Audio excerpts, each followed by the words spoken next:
Welcome to Mana TV news bulletin. ముందుగా headlines.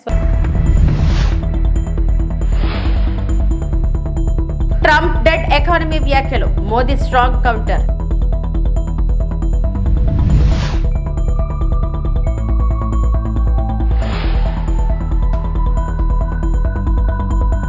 సాంకేతిక పరిజ్ఞానాన్ని రైతులకు అందుబాటులోకి తీసుకొస్తున్నాం, ముఖ్యమంత్రి చంద్రబాబు నాయుడు.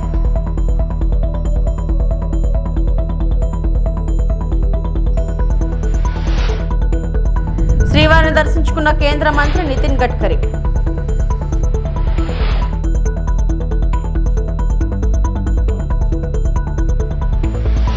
భారత ఆర్థిక వ్యవస్థను ఉద్దేశిస్తూ అమెరికా అధ్యక్షుడు డొనాల్డ్ ట్రంప్ ఇటీవల చేసిన వ్యాఖ్యలను వివాదాస్పదమయ్యాయి.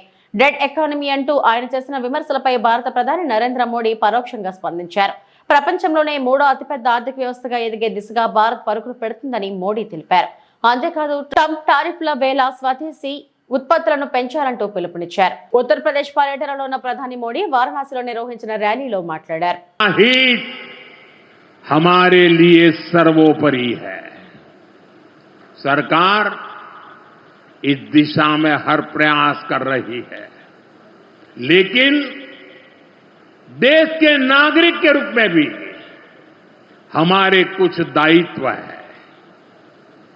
और ये बात सिर्फ मोदी नहीं, हिंदुस्तान के हर व्यक्ति ने दिन में हर पल बोलते रहना चाहिए, दूसरे को कहते रहना चाहिए। जो देश का भला चाहते हैं, जो देश को तीसरे नंबर की इकोनॉमी बनाना चाहते हैं, ऐसा कोई भी राजनीतिक दल हो, कोई भी राजनेता हो, उसने अपने संकोच को छोड़ करके देश हित में हर पल, हर बार, हर जगह देशवासियों के अंदर एक भाव जगाना होगा, और वो है हम स्वदेशी का संकल्प लें। రైతులకు సాంకేతిక పరిజ్ఞానాన్ని అందుబాటులోకి తీసుకొస్తామని ముఖ్యమంత్రి చంద్రబాబు తెలిపారు. ప్రకాశం జిల్లా దర్శి మండలం తూర్పు వీరహాయపాలెంలో అన్నదాత సుఖీభవ పథకాన్ని సీఎం చంద్రబాబు ప్రారంభించారు. లబ్ధిదారులకు చెక్కులు అందజేసిన అనంతరం పొలాల వద్ద వినూత్నంగా ఏర్పాటు చేసిన వేదికపై రైతులతో ముఖాముఖి నిర్వహించారు. రైతులు చెప్పిన సమస్యలపై స్పందించిన సీఎం వాటిని పరిష్కరించాలని అక్కడికక్కడే అధికారులకు ఆదేశాలు జారీ చేశారు. రైతుకు వ్యవసాయానికి డ్రోన్స్ ఏ విధంగా ఉపయోగపడతాయో నిరంతరం యూస్ కేసెస్ తయారు చేస్తున్నారు. నిరంతరం R&D కూడా కొనసాగుతా ఉందని చెప్పి నేను మీకు తెలియజేస్తున్నా. ఈరోజు మీరు ఒక విషయం గుర్తుపెట్టుకోవాలి. ఇక్కడ వ్యవసాయానికి నీళ్లు చాలా అవసరం. ఒకప్పుడు నిద్ర లేసి వర్షం పడకపోతే వర్షాధార పంటలు మీరేస్తే ఆ తర్వాత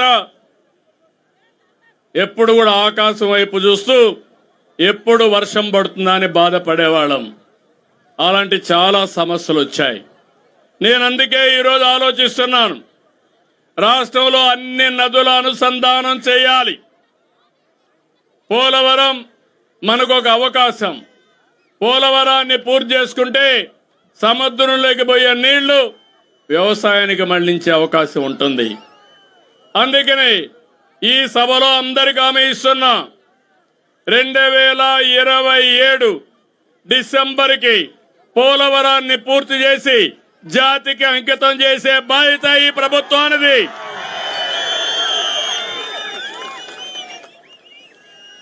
సుమారు 7-8 సంవత్సరాల కంటే ముందు నేను ఆ రోజు పట్టిసీమ లిఫ్ట్ ఇరిగేషన్ తీసుకొచ్చాను. ఉండే కాలువ పూర్తి చేసి రైట్ మెయిన్ కెనాల్ పూర్తి చేసి ఆ నీళ్లు తీసుకొచ్చి కృష్ణా నదిలో వేసి కృష్ణా డెల్టాకు వాడి నాగార్జున సాగర్లో ఉండే నీళ్లు ఇక్కడ రైతాంగానికి ఇచ్చాను. శ్రీశైలంలో ఉండే నీళ్లు రాయలసీమ రైతులకు నీళ్లు ఇచ్చాను. ఈసారి నేను ముందే పంట వేయమన్నాను, మీరే సిద్ధంగా లేరు. భవిష్యత్తులో పంట ముందేసుకోవాలి, నీళ్లన్నీ మిగలబెట్టాలి. రాబోయే సంవత్సరం నుంచి నీటి ఎద్దడి లేకుండా చేసే బాధ్యత నాదని మీ అందరికీ హామీ ఇస్తున్నా. తిరుమల శ్రీవారిని కేంద్ర మంత్రి నితిన్ గడ్కరీ దర్శించుకున్నారు. శుక్రవారం రాత్రి తిరుమలకు చేరుకున్న ఆయన గాయత్రి నిలయంలో బస చేశారు. శనివారం ఉదయం వీఐపీ ప్రారంభ విరామ దర్శన సమయంలో కుటుంబ సభ్యులతో కలిసి ఆయన స్వామివారి సేవలో పాల్గొన్నారు. టీటీడీ అదనపు పీఓ వెంకయ్య చౌదరి గడ్కరీకి స్వాగతం పలికి దర్శన ఏర్పాట్లు చేశారు. అనంతరం ఆలయంలోకి వెళ్లిన నితిన్ గడ్కరీ దంపతులు స్వామివారిని దర్శించుకుని మొక్కులు చెల్లించారు. దర్శనం అనంతరం రంగనాయకుల మండపంలో వారికి పండితులు ఆశీర్వచనం చేయగా అదనపు పీఓ వెంకయ్య చౌదరి స్వామివారి తీర్థ ప్రసాదాలను అందజేశారు.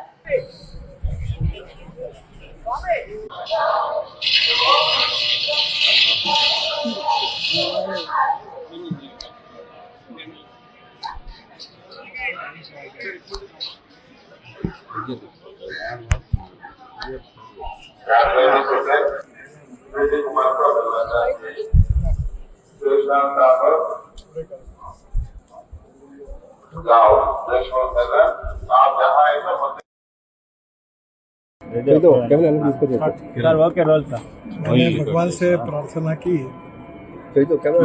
विश्व का कल्याण हो और हमारे भारत की जनता का भी आने वाले समय में कल्याण हो और विशेष रूप से जो गरीब है, गांव गरीब मजदूर किसान, उनके जीवन में खुशहाली प्राप्त हो, यही भगवान के चरणों में प्रार्थना की और यही आशीर्वाद।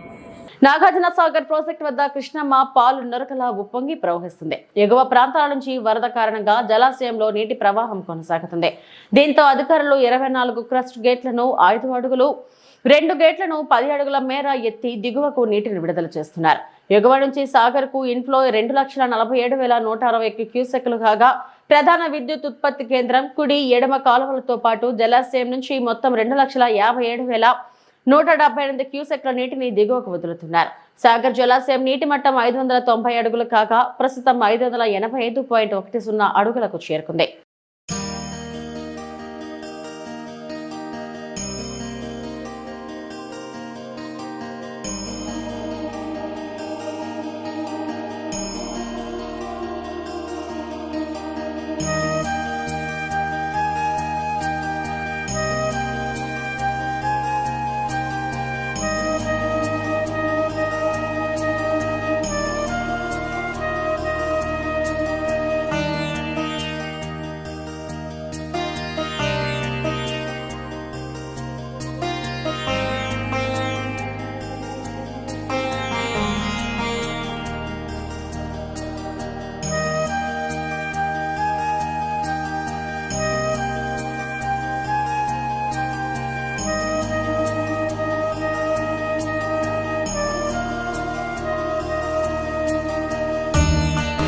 తన అవినీతి సొమ్మును దాచుకునేందుకే సీఎం చంద్రబాబు ఆయన తనయుడు లోకేష్ సింగపూర్ లో పర్యటించారని మాజీ మంత్రి వైఎస్ఆర్సీపీ అనకాపల్లి జిల్లా పార్టీ అధ్యక్షుడు గుడివాడ అమర్నాథ్ మండిపడ్డారు.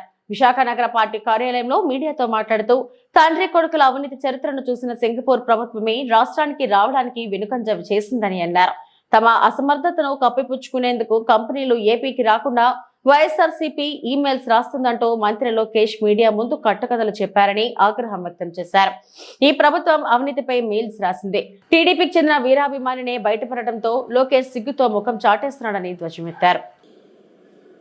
సింగపూర్ లో ఏం సాధించామనంటే జగన్మోహన్ రెడ్డి గారు ఎవరితో లెటర్లు రాయించారు, ఎవరితో ఈమెయిల్స్ పెట్టించారు. అందుకనే సింగపూర్ ప్రభుత్వం మళ్ళీ మీతో కలిసి పనిచేయమని చెప్పింది. ఈ రకమైనటువంటి తప్పుడు ప్రచారం చేయడం మొదలుపెట్టారు. తీరా లేక ఆ ఈమెయిల్స్ ఎవరు పెట్టారని చెప్పి ఈ గతంలో కాదు కదా, ఎవరు పెట్టారని చెప్పి చూస్తే ఆ తెలుగుదేశం పార్టీకి చెందినటువంటి వారి కార్యకర్త పెట్టాడు. మాకున్నటువంటి సమాచారం మేరకు ఒక మురళీకృష్ణ అని చెప్పి ఒక ఎన్ఆర్ఐ ఆయన ట్వీట్ కూడా చేశాడు. మరి దాన్ని తీసుకుని వచ్చి వైఎస్ఆర్ కాంగ్రెస్ పార్టీకి చెందినటువంటి నాయకులు ఎవరో మురళీకృష్ణ పెట్టారట. ఆ మురళీకృష్ణ అనేటువంటి వ్యక్తికి వైఎస్ఆర్ కాంగ్రెస్ పార్టీకి సంబంధం ఉంది కాబట్టి మన రాష్ట్ర ప్రతిష్టని దిగజార్చారు అనేటువంటి మాటలు కొడుకు చెప్తా ఉన్నాడు. అసలు వీరు ఏమనుకుంటున్నారంటే ఈ ఆంధ్ర రాష్ట్రం అనేటువంటిది నారావారి రాజ్యంలాగా, వారి సామ్రాజ్యంలాగా, చంద్రబాబు నాయుడు గారు ఏమో దానికి రాజులాగా, ఈయన యువరాజులాగా ఫీల్ అవుతా ఉన్నారు. అంటే ఈ రాష్ట్రంలో మనం గొప్పగా చెప్పుకునేటువంటి ప్రపంచంలోనే అతిపెద్ద ప్రజాస్వామ్యం అని చెప్పుకునేటువంటి భారతదేశంలో ఉన్నటువంటి ఆంధ్రప్రదేశ్ రాష్ట్రానికి భారతదేశ ప్రజాస్వామ్యానికి సంబంధం లేదు. ఇక్కడ ఏ చట్టం చేసినా,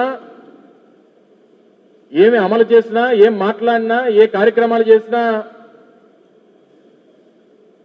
అది మా నారావారి రాజ్యాంగం, రెడ్ బుక్ రాజ్యాంగం అనేటువంటి విధంగా వీరు మాట్లాడుతున్నటువంటి తీరు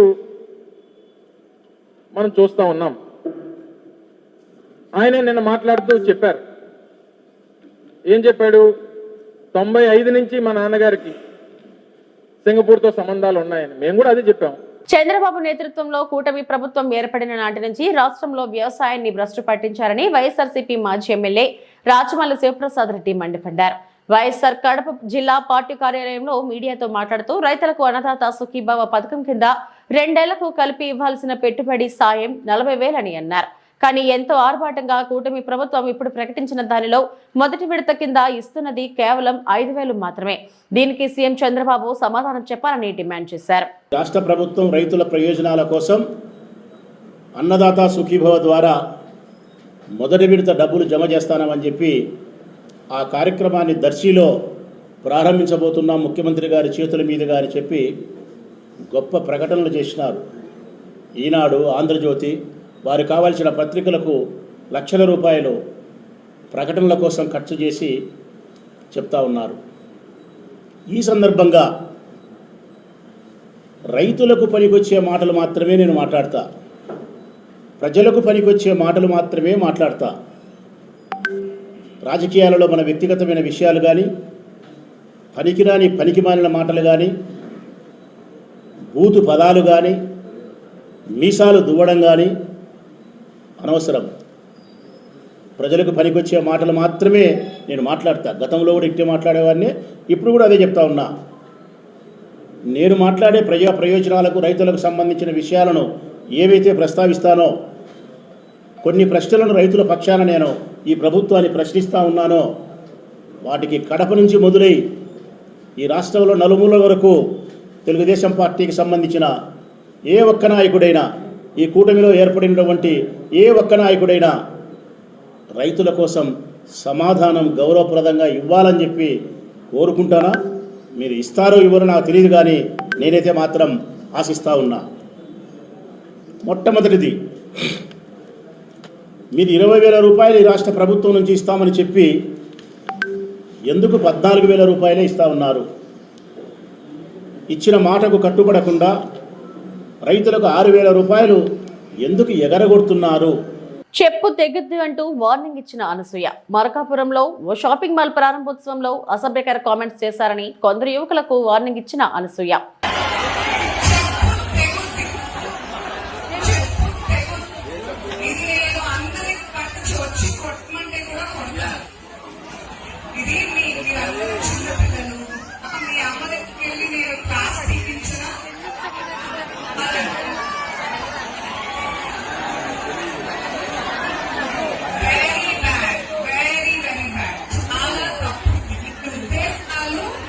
మీ ఇళ్ళలో కూడా ఆడవాళ్ళు ఉంటారు. మీ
తెలంగాణలో పార్టీ మారిన ఎమ్మెల్యేల అనర్హత వేటు పిటిషన్పై సుప్రీంకోర్టు తీర్పు వెలువరించిన నేపథ్యంలో ప్రభుత్వ విప్ ఆది శ్రీనివాస్ స్పందించారు. న్యాయస్థానాలు అంటే తమకు గౌరవం ఉందని సుప్రీం తీర్పును స్వాగతిస్తున్నామన్నారు. 10 ఏళ్లు అధికారంలో ఉన్న బీఆర్ఎస్ ప్రజాస్వామ్యాన్ని కూని చేసి అనేక మంది ఎమ్మెల్యేలు, ఎంపీలు, జెడ్పీటీసీ, ఎంపీటీసీలను పార్టీలో చేర్చుకుంది. ఆ పార్టీ విధానాలు నచ్చక బయటకు వచ్చిన ఎమ్మెల్యేలపై అనర్హత పిటిషన్ వేసి ప్రభుత్వం కూలిపోతుంది. పగటి కలలు కన్నారు. పార్టీ మారిన ఎమ్మెల్యేల అనర్హతపై నిర్ణయాధికారం స్పీకర్కే ఉంటుందని తెలిసినా బీఆర్ఎస్ నాయకులు నానా యాగి చేశారు అని శ్రీనివాస్ అన్నారు. సభ్యుల్ని అనర్హత వేటు వేపించాలని చెప్పని ఓ ప్రచారము అయిపోయింది. వాళ్ళ పదవులు రద్దు అవుతున్నాయి, ఉప ఎన్నికలు వస్తున్నాయని చెప్పని పగటి కలలు కన్నటువంటి వాళ్ళు 100 ఎలుకలు తిన్న పిల్లి తీర్థయాత్రలకు బయలుదేరినట్టుగా 10 సంవత్సరాలు బీఆర్ఎస్ పార్టీ అధికారం ఉన్నప్పుడు సుమారు 60 మంది వరకు ఈ 10 సంవత్సరాలు ఎమ్మెల్యేలను, ఎమ్మెల్సీలను, ఎంపీలను, జెడ్పీ చైర్మన్లను, అనేక వందల జెడ్పీటీసీలను, ఎంపీటీసీలను చేర్చుకొని ప్రజాస్వామ్యాన్ని కూలి చేసినటువంటి వాళ్ళు ఏకంగా పార్టీలని మేము శాసనసభలో, శాసనమండలిలో విలీనం చేసుకున్నామని గొప్ప చెప్పిన వాళ్ళు ఆనాడు స్పీకర్ కి అధికారం ఉంటుందని చెప్పని దంకా బజాయించి చెప్పినటువంటి బీఆర్ఎస్ పార్టీ వాళ్ళ విధానం లచ్చక వాళ్ళ పార్టీ నుంచి వెళ్లిపోయినటువంటి వారి శాసనసభ్యత్వం రద్దు చేపిస్తామని, వాళ్ళ శాసనసభ్యత్వం రద్దు అయిపోయిన ఉప ఎన్నికలకే మీ సిద్దమని ఏదైతే ప్రచారాలు చేసినటువంటి వాళ్ళకి ఈరోజు ఈ మొదటి చేతులు మాకు న్యాయస్థానాలంటే గౌరవం ఉంది, న్యాయస్థానాలు గౌరవిస్తూ ముందుకు పోతామని ఈరోజు సుప్రీంకోర్టు తీర్పు కూడా శాసనసభ్యులకు సంబంధించినటువంటి ఇప్పుడే వార్తలు వింటున్నాం. 3 మాసాల్లో స్పీకర్ గారు ఈ అంశాన్ని తేల్చండి అని చెప్పని తీర్పు వచ్చినట్టు వాళ్ళేమో ఈ శాసనసభ్యత్వాలు రద్దు చేయమని మేము వెళ్ళినా రద్దు అవుతుందని చెప్పని దుష్ప్రచారం చేశారు. సుప్రీంకోర్టు ఈరోజు ఏమి అభిప్రాయపడ్డది, ఇది స్పీకర్ గారి పరిధిలో ఉంటుంది, 3 మాసాల్లో తేల్చమని చెప్పండి. సరే, సుప్రీంకోర్టు ఇచ్చిన ఆదేశాలను మా సూచన, సలహా, సజెషన్ ఏదైతే ఉందో ఆ తీర్పు మా శాసనసభకు సంబంధించిన స్పీకర్ గడ్డం ప్రసాద్ కుమార్ గారు నిర్ణయం తీసుకుంటారని చెప్పండి భావన వ్యక్తం చేస్తుంది. ఇక్కడ నేను ఏం చెప్పదలుచుకున్నా అంటే ఆ రోజు స్పీకర్ గారికి విశేష అధికారులు ఉన్నాయని చెప్పని మీరు ఏదైతే 60 మందిని తీసుకున్నప్పుడు నిర్ణయం ఏ విధంగా జరిగిందో ఇప్పుడు కూడా స్పీకర్ గారి విచక్షణ అధికారానికి, స్పీకర్ గారి నిర్ణయానికి వదిలేద్దామంటే ఈరోజు నానా రకాలుగా యాగి చేసినటువంటి బీఆర్ఎస్ పార్టీ ఏమంటారు ఉంటున్నారు. మళ్ళీ ఎక్కడికి వచ్చింది బాల్? స్పీకర్ గారి అధికారాన్ని ప్రకారమే జరగాలని చెప్పని సుప్రీంకోర్టు కూడా అభిప్రాయపడ్డది. కాబట్టి ఈరోజు మేము మొదటి నుంచి చెప్పింది నిజమైందనే మాట చెప్పడానికి కోసం ఈ సందర్భంగా ప్రయత్నం చేస్తాం. ఈరోజు ఈర్ష్యాభావంతో ఇక్కడ కేటీఆర్ గాని, అటు హరీష్ రావు గాని, అటు కవిత గారు గాని రకరకాల యాగి రోజు ఈ ప్రభుత్వం వచ్చిన 3 రోజుల నుంచి ప్రభుత్వం పడిపోతుంది, కూలిపోతుంది, కాలిపోతుంది, ఇంకెక్కడి ప్రభుత్వం అన్నారు. 19 మాసాలైంది, 20 మాసాలకు అడుగు పెడుతుంది. ఐక్యంగా కాంగ్రెస్ ప్రభుత్వం, ఇందిరమ్మ ప్రభుత్వం, రేవంత్ రెడ్డి గారి నాయకత్వం ముందుకు పోతుంటే ఈరోజు కావాలని చేసే దుష్ప్రచారం తప్ప మరొకటి కాదన్న మాట. ఆడతల్లు ఆర్టీసీ బస్సు ప్రయాణం మొదలుపెట్టిన రోజు కేటీఆర్ గారు మహిళా తల్లుల మీద అనుచిత వ్యాఖ్యలు చేశారు. ఆ మాటలు నేను మళ్ళీ చెప్పే ప్రయత్నం చేయాలి. కానీ 200 కోట్ల జీరో టికెట్ ప్రయాణాలు పూర్తి కాబట్టి 6,680 కోట్ల రూపాయలు ప్రభుత్వం వారి తరఫున ఆర్టీసీకి చెల్లించింది. ఇప్పుడేమంటావు కేటీఆర్? మైనంపల్లిపై మానవ హక్కుల కమిషన్ లో ఫిర్యాదు. మైనంపల్లి అనుచరులు సోషల్ మీడియాలో మహిళలను కించపరిచే విధంగా పోస్టులు పెడుతున్నారంటూ మానవ హక్కుల కమిషన్ ని ఆశ్రయించిన బీఆర్ఎస్ మహిళా కార్పొరేటర్లు తమపై దాడి చేయడమే కాకుండా సోషల్ మీడియాలో కాంగ్రెస్ పార్టీకి చెందిన మైనంపల్లి అనుచరులు మాపై అభ్యంతరకరమైన వీడియోలు పోస్ట్ చేస్తున్నారని, దీనిపై అల్వాల్ పోలీసులకు ఫిర్యాదు చేసినా పోలీసులు పట్టించుకోలేదని మానవ హక్కుల కమిషన్ ని ఆశ్రయించిన మల్కాజ్గిరి నియోజకవర్గం గౌతమ్ నగర్ డివిజన్ కార్పొరేటర్ సునీత యాదవ్ కార్యక్రమంలో అల్వాల్ డివిజన్ కార్పొరేటర్ శాంతి శ్రీనివాస్ రెడ్డి, వెంకటాపురం డివిజన్ కార్పొరేటర్ సబితా కిషోర్ మరియు బీఆర్ఎస్ నేతలు పాల్గొన్నారు. మేరకు ఇక్కడ హ్యూమన్ రైట్స్ కమిషన్ కి రావడం జరిగింది. దేనికోసం అంటే మాకు 15 తారీఖు రోజున చెక్కుల పంపిణీ ప్రోగ్రాంలో మా బీఆర్ఎస్ పార్టీ కార్యకర్తల మీద, నాయకుల మీద, కార్పొరేటర్లందరి మీద కూడా దాడి జరిగింది. దానికోసం అని చెప్పేసి మా పార్టీ వర్కింగ్ ప్రెసిడెంట్ అయిన కేటీఆర్ గారు మమ్మల్ని పరామర్శించడానికి రావడం జరిగింది. పరామర్శించే సందర్భంలో చేసిన వీడియోలు అవి అసభ్యకరంగా ఇన్స్టాలలో పోస్ట్ చేస్తూ వాటిని మమ్మల్ని లేడీస్ అని చూడకుండా అవమానించడం జరుగుతుంది. మేము వాళ్ళని ఒకటే ప్రశ్నిస్తున్నాము, వాళ్ళకి అక్క చెల్లెలు లేదా, తల్లి లేదా, మాలాంటి తల్లి లేదా అని చెప్పేసి కూడా ప్రశ్నిస్తున్నాము. అంతేకాదు ఇన్స్టాల్లో వేల మంది కూడా షేర్ చేయడం జరుగుతుంది. వాళ్ళు ఏదైనా సమాజానికి ఉపయోగపడేటివి షేర్ చేస్తే బాగుంటది, కానీ ఇట్లాంటివి ఖండించాలి కానీ షేర్ చేస్తున్నారు. దీని మీద ఎట్లాగైనా మేము మా అల్వాల్లో కూడా కంప్లైంట్ ఇవ్వడం జరిగింది, కానీ వాళ్ళు ఎటువంటి కూడా వాళ్ళు న్యాయం చేయట్లేరు మాకు. అందుకోసమే మానవ హక్కుల కమిషన్ కి రావడం జరిగింది. వాళ్ళ పైన కూడా చర్యలు తీసుకోవాలని చెప్పేసి మేము ఇక్కడ చెప్పడం జరిగింది. అంతేకాదు ఇప్పుడు మేము ఉమెన్ కమిషన్ దగ్గరికి కూడా వెళ్తున్నాము.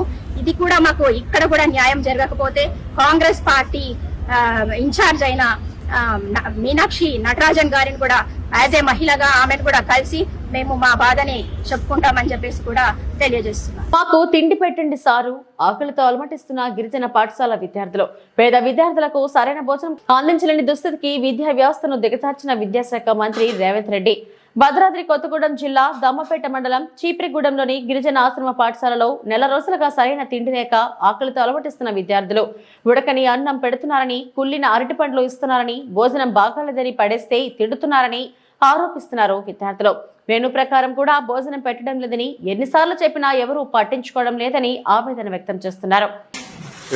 ఉండట్లే బియ్యం సరైన మెనూనే పెట్టట్లే, పల్లి పట్టీలు ఇవ్వట్లే, బిస్కెట్లు ఇవ్వట్లే, అట్టికాయలు అవి కుళ్ళిపోయిన అట్టికాయలు వస్తున్నాయి.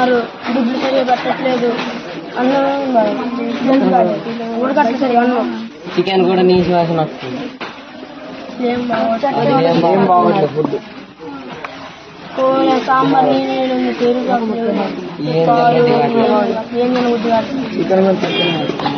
చికెన్ కూడా తక్కువనే వస్తుంది.